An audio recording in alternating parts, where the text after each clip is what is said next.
welcome to Union Arts, and we're extremely happy to welcome Julie Cruse down here to give us a demonstration of what she's been working on since she left us. Julie spent some time down here in Athens at Ohio University. I was fortunate enough to come up and see her give a presentation up at the BOMA recently, so I'm very impressed with what she's doing, and I'm honored to have her down here. A little side note, I'm very happy that Julie and Amanda are back down here, along with, I think Darcy appears in some video, because they were part of the very first event that we had down here a few years ago, so we're honored to have them back, along with a bunch of friends in the room who are part of our community and creating new endeavors in artistic expression, especially the aesthetic technology lab folks. Just to kind of sidetrack things for a second, this space really likes to see new developments and technologies in the arts, and has been influenced by a long lineage of such new modalities of expression. And hopefully now I think you look comfortable, so you've got everything running and up and happy and all that jazz? Yeah, as long as I can control the sound from up here, I'm good. Okay, and we can lose the, I hear a little bit of hi-hat shuffle from the internet radio that was going. Does anyone hear that? Justin? We can just kill that feed, unless we're hearing just data chatter coming from all these computers that we've got up here. We're going to take off any second now, just launch. Next will be launch. There we go. Fantastic. So everyone, Julie Cruse and the VICKi Project. We're very fortunate to have you here.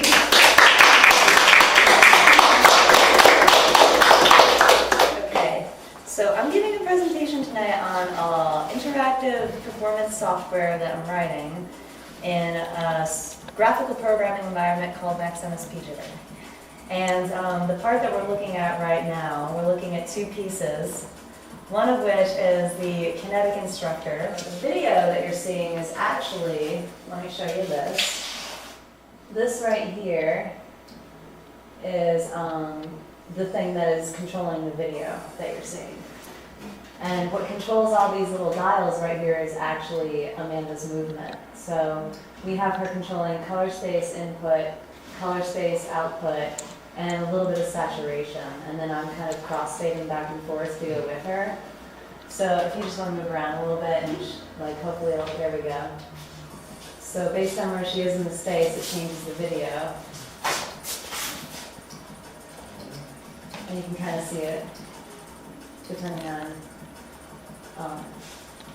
and that's just a little previewer right there. If we wanted to bring the video to the front, which I'm a little terrified to do right now, but hold on a second.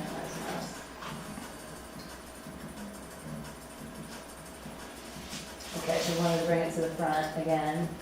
Then we'd be able to see her actually doing that based on where she is. So, it's kind of fun.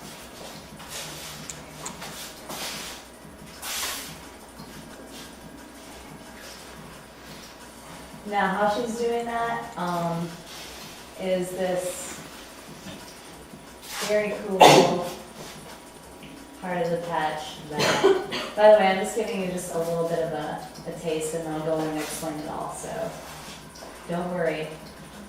There's a method to the madness. Okay, so what she's actually using to control that is this, sorry. This is the video sensing control booth. And what I have here is every single cell that is controlling something has its own levels of activity that you can read. And then you can set it to control something from the interaction set list, which I'm having trouble seeing the name right now because of the size of this thing. Okay, get that over there. Get back. Okay, so there it is. So basically every function in the patch, which we'll sort of go through and look at, has all these little sub-functions, like we're looking at all the video things and the video effects and the video effects mixer. And Amanda is moving around in the space of this camera. And if you know anything about video, it's actually a series of photographs. It's not actually, what you think it is. It's an illusion.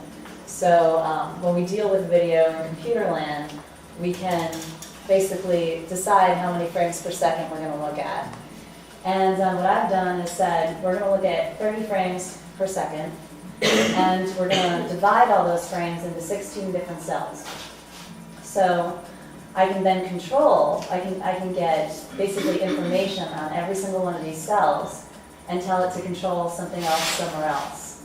So when Amanda is in these cells, her movement, basically there's a lot of different ways we can slice and dice these numbers right here to do stuff with it, but what we've actually done is something I think is similar to called frame differencing, where every single picture that comes in, so we have so many frames per second, 30 frames per second, we've actually set up this program to look at every one of those frames and say what's different from the frame that came in before.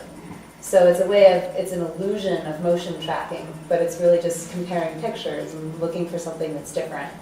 So based on how much difference there is, it'll actually control something. So it looks like motion tracking controlling the video. So let's see if our Bluetooth is working here. I have a feeling it might have actually just died. We've given it some, but that's okay. We can actually, what I can do is hook it up so we can all hear it. Want to do that? Sure. It's more pressure. Slowly. Accented. Slowly. Kick. Quickly. Jump. Quickly. Peanut butter slide. Roundhouse. Front. Slowly. Accented. Wiggle. Lunge. Quickly.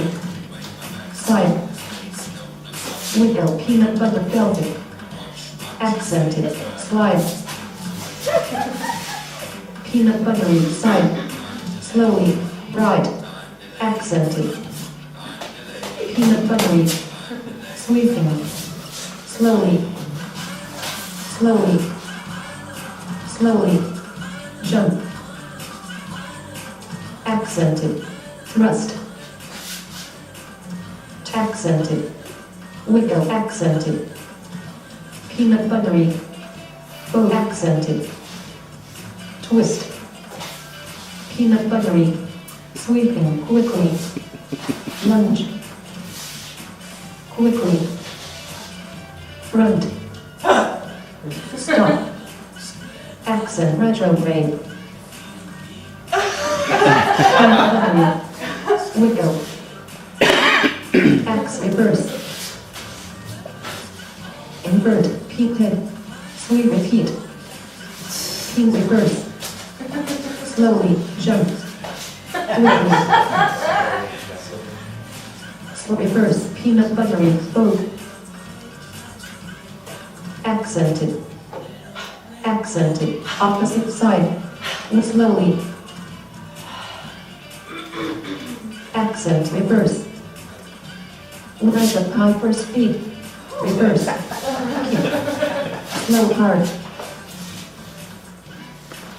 Quickly. Repeat. Roundhouse. Opposite side. Slowly. Turn. Accented. Front. Accented. Reverse. High for speed. Retro. Slide. Both. Quickly. Retrograde. Right. Accented. Teletransport. Jump. Quick stop. Side. Quickly. Turn. Side. Slowly. Turn. Opposite side. Accented. Jump. Quickly. Stand. Stop. First head. Accented. Okay, so that is the Kinetic instructor. Thank you, Amanda.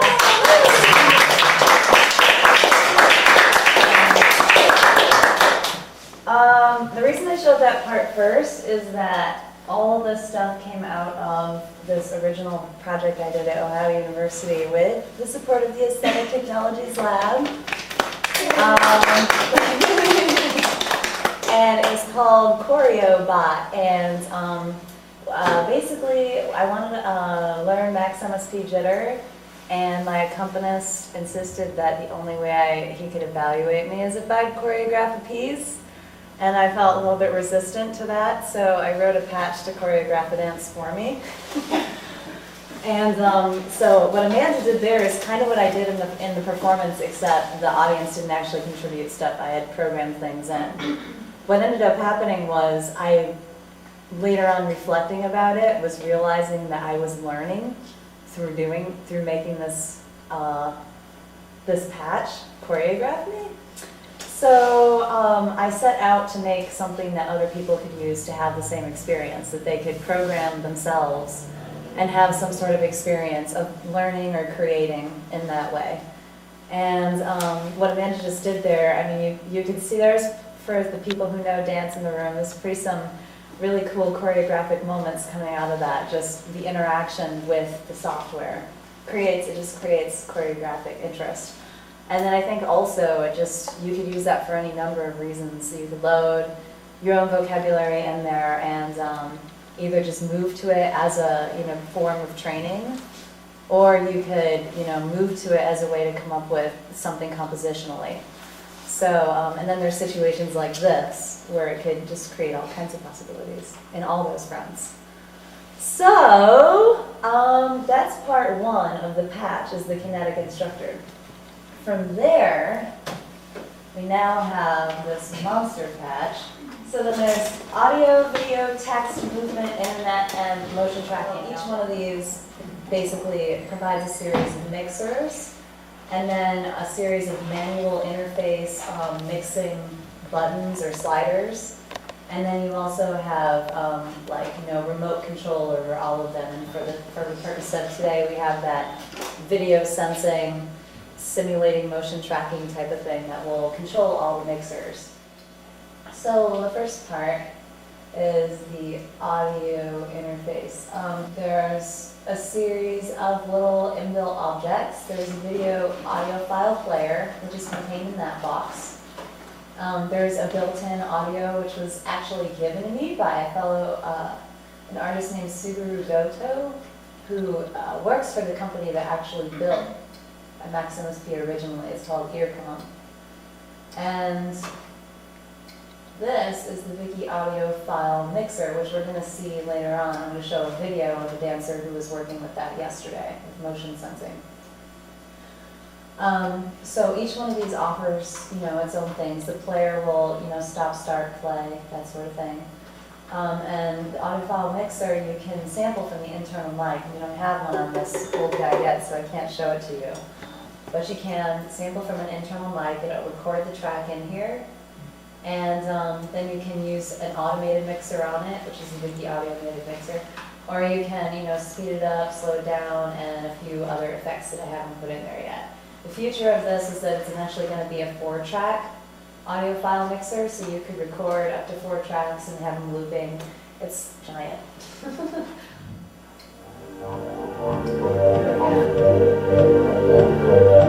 dark.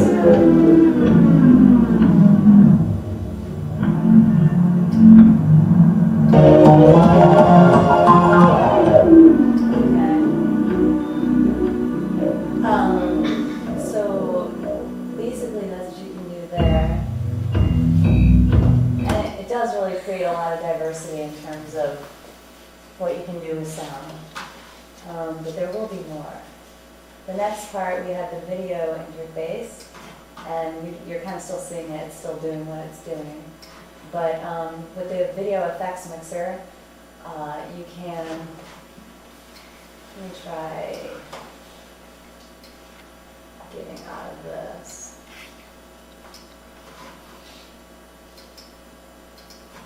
And going back.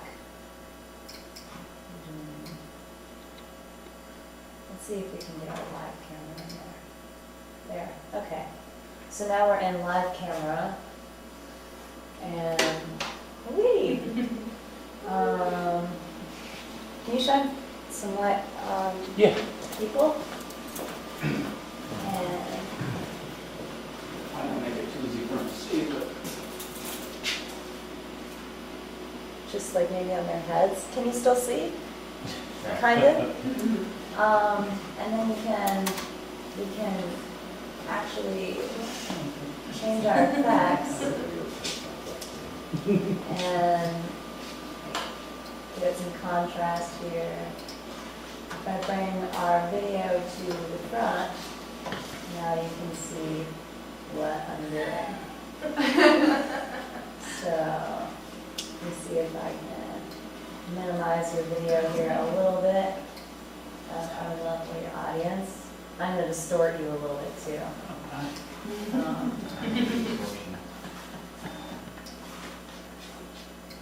Oh, where did you go?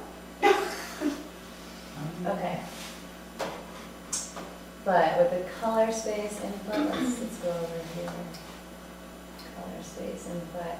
So there's a lot of different little tricks you can do just to change video in real time. And Amanda was controlling those with her movement earlier. If we had a second camera, we weren't able to get one, you would have been able to see her actually controlling her own image in real time. So that's another thing that you can do. Let's get the 2 video mixer going. That'll be really fun. Okay. The next part I'm going to show you is, nice picture, Amanda.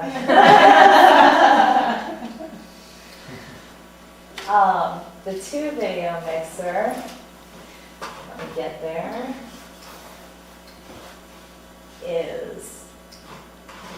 allows you to take 2 videos and basically put them together. And then you can scrub them and loop them. So I'm going to load a video. So now I have 2 videos in here, and what I can do is basically I can calibrate my looper. Let's start this one. What you can do is you can set loop points, and it will just loop through those points over and over again. So that can be something really fun to play with. And then you can scrub. If I didn't have it looping, you'd be able to scrub through the video using those. So let's bring the video to the front. Let's go full screen. Full screen is Q. Okay, so that's what that looks like. And then I'm going to pull the editing palette off to the side and show you that you can crossfade between the videos. So you'd be able to control that with movement or Bluetooth or something like that.